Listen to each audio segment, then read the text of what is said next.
మన ప్రభువును రక్షకుడైన యేసుక్రీస్తు పరిశుద్ధ నామమునందున ప్రియదేవుని సంగమ ప్రియదేవుని బిడ్డలారా మరి ఉదయకాల సమయం దేవుని వాక్యాన్ని ధ్యానించడానికి ముందుగా ప్రార్థన చేసుకుందాం. ప్రార్థన. కృపగల తండ్రి, దయగల మహేశ్వర, నీ బంగారు పాదాలకు లెక్కలేని వందనాలు, స్థుతులు, స్తోత్రములు. గతించిన రాత్రి అంతా నీ రేఖల చాటును కాపాడి సంరక్షించిన దేవా, మరి ఉదయకాల సమయం సజీవ లెక్కన చేసి నేను ప్రార్థించుండగా వాక్యమైన దేవుడు వాక్యం ద్వారా నాతో మాతో మాట్లాడి మీరే మహిమ ఘనత ప్రభావాలు పొందమని యేసునామమున అడుగుచున్నాము తండ్రి. ఆమేన్.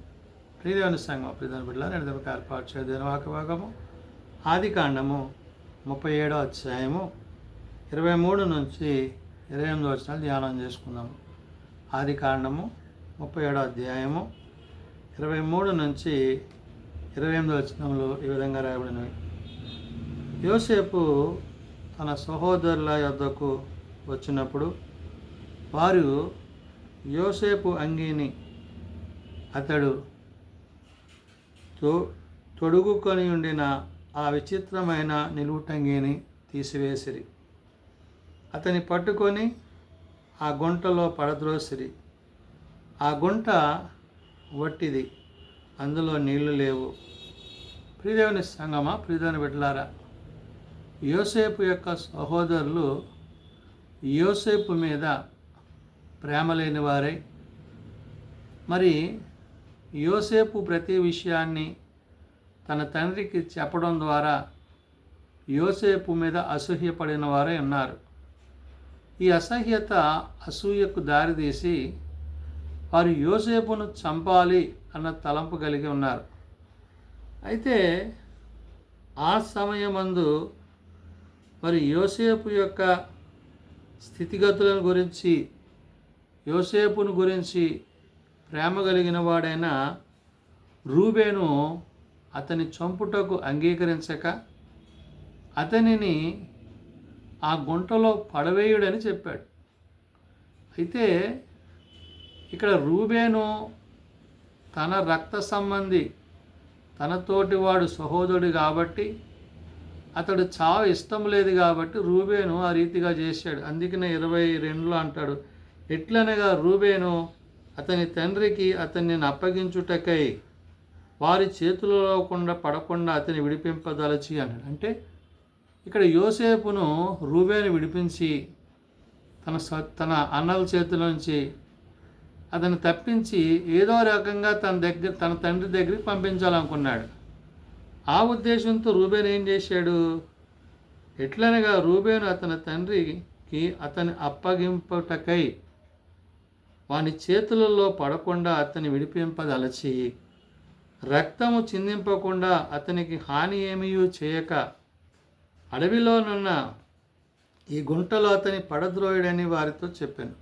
మరి సహోదరులతో రూబేను చెప్పిన మాటకు సహోదరులు సమ్మతించి ఏం చేశారంటే, యోసేపు తన సహోదరుల యొద్దకు వచ్చినప్పుడు వారు యోసేపు అంగీని అతడు తొడుగుకొని ఉండిన ఆ విచిత్రమైన నిలువుటంగిని తీసివేసి, ఏ నిలువుటంగి అయితే యోసేపు ధరించాడో, తన తండ్రి అతనికి విచిత్రమైన అంగీ కుట్టించాడో ఆ అంగీని తీసివేసి అతన్ని పట్టుకొని ఆ గుంటలో పడద్రోసిరి.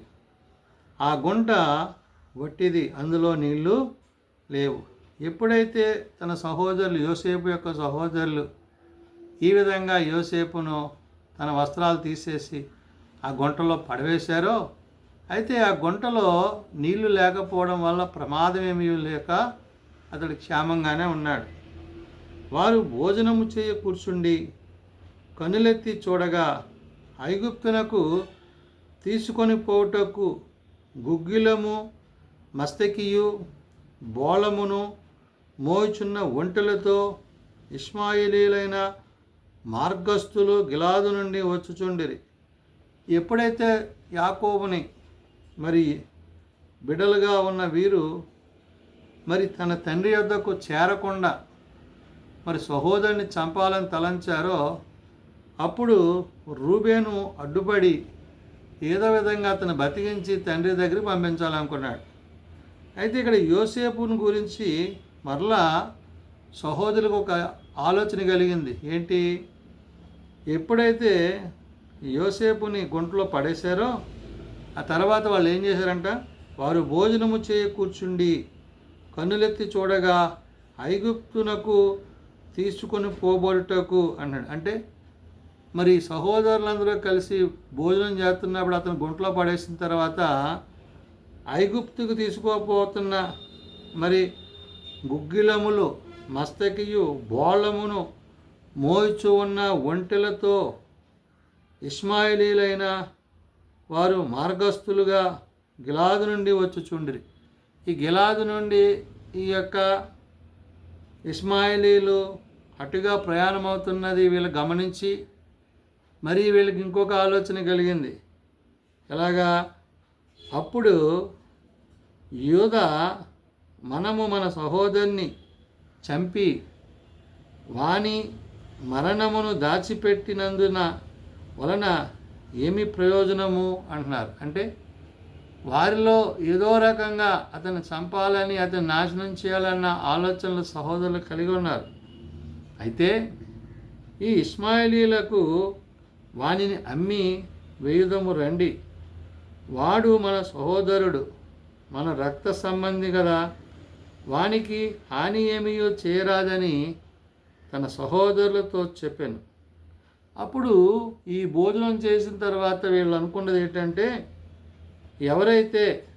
ఎవరో యోదయ నుండి అంటే ఈ భోజనం చేస్తున్నప్పుడు వీళ్ళు కన్నులెత్తి చూస్తున్నప్పుడు ఐగుప్తునకు తీసుకోపోతున్న గుగ్గిలాలను బట్టి, మస్తకీని బట్టి, బోళాలను బట్టి మోయిచూ వస్తున్న ఒంటెలతో కూడా ఆ యొక్క జనులు ఎవరైతే ఇష్మాయిలీలు ఉన్నారో వారు మార్గస్థులుగా ఉన్నప్పుడు గిలాదు నుండి వచ్చుచున్న వీరికి అతని సహోదరుని అమ్మేయాలని తలంపు కలిగింది.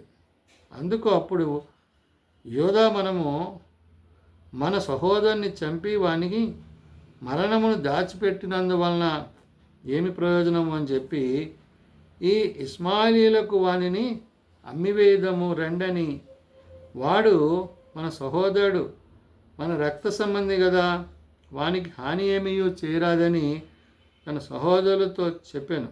అంటే ఈ విధంగా అతన్ని చంపకుండా అతన్ని అమ్మేయాలి అన్న తలంపు కలిగారు. అందుకు అతని సహోదరులు సమ్మతించిరి.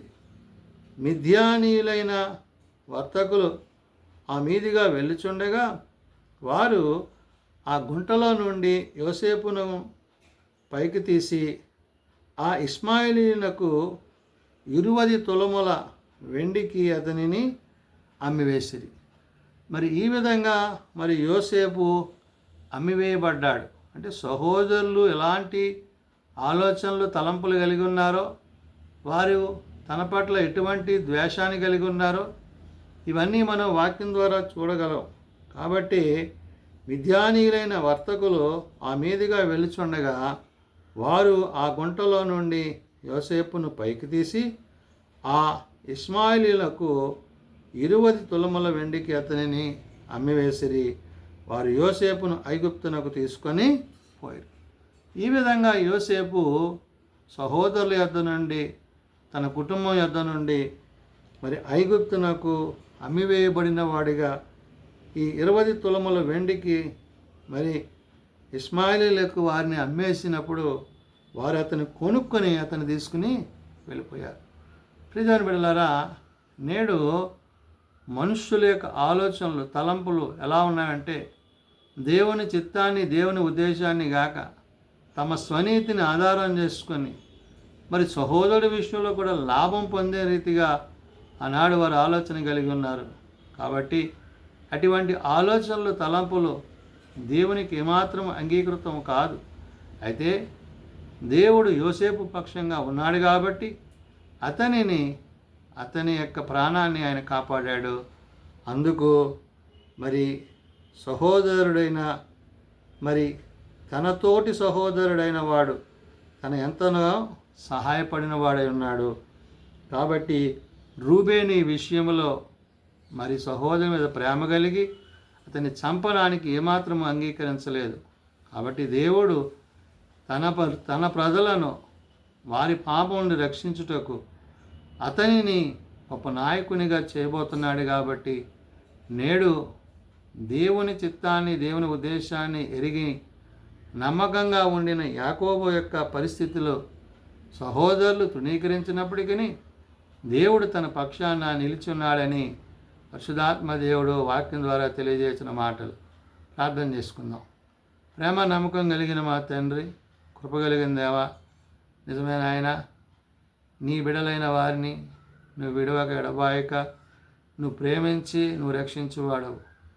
సహోదరులు చెడు తలంపులు కలిగి, ఆలోచనలు కలిగి, అయా తనను చంపాలని, సహోదరుని చంపాలని, యాకోబును చంపాలని వారు తలంచినప్పటికీ రూబేను ద్వారా నీవు తనతో మాట్లాడి అతన్ని చంపనీయక గుంటలో పడవేసిద్దారు. అయితే నాయన, అతడు చేరవలసిన ప్రదేశానికి అతన్ని చేర్పించి సంరక్షించావు. కాబట్టి నాయన, నీ యందు నమ్మిక ఉంచు వారిని, నీ యందు భయభక్తులు గల వారిని నువ్వు నిత్యము ప్రేమిస్తూ నీ కృపయందు కాపాడేవాడవు. కాబట్టి నాయన, నీ ప్రేమకు తగినట్లుగా, నీ వాక్యమునకు తగినట్లుగా నీ యందు విశ్వాసంలో కొనసాగుటకు నీ సహాయము మాకు దయచేయండి. బలహీనమైన మమ్మల్ని బలపరచండి, రోగులమైన మమ్మల్ని స్వస్థపరచండి. నీ వాక్కు చేత, నీ ఆత్మ చేత మమ్మల్ని అందరినీ నింపి నడిపించమని, దీని పరిచయంలో, సేవలో నీ సన్నిధి మాపై ఉంచమని, మీరు ఆకడికే మమ్మల్ని సిద్ధపరచమని ఏ సున్నతనాన్ని ప్రార్థించి వేడుకొనుచున్నాం తండ్రి. ఆమేన్. పరలోకమందున్న మా తండ్రి, నీ నామం పరిశుద్ధపరచబడుగాక, నీ రాజ్యం వచ్చుగాక, నీ చిత్తం పరలోకమందు నెరవేర్చినట్లు భూమి మీద నెరవేరుగాక. మానదు నారాయణ మాకు దయచే, మళ్ళీ ప్రార్థన చేసిన వారిని మేము క్షమించున్న ప్రకారం మా ప్రార్థనలను క్షమించు. శోధనలో తేకాల్సం తప్పించు. రాజ్యము, శక్తి, మహిమ నిరంతరము నీవే నా తండ్రి. ఆమేన్. మన పరమతనైన దేవుని ప్రేమ, ప్రభువైన యేసుక్రీస్తు కృప, ఆదరణకర్త అయిన పరిశుద్ధాత్మ సహాయము సదా తోడయండి సంరక్షించునుగాక. ఆమేన్.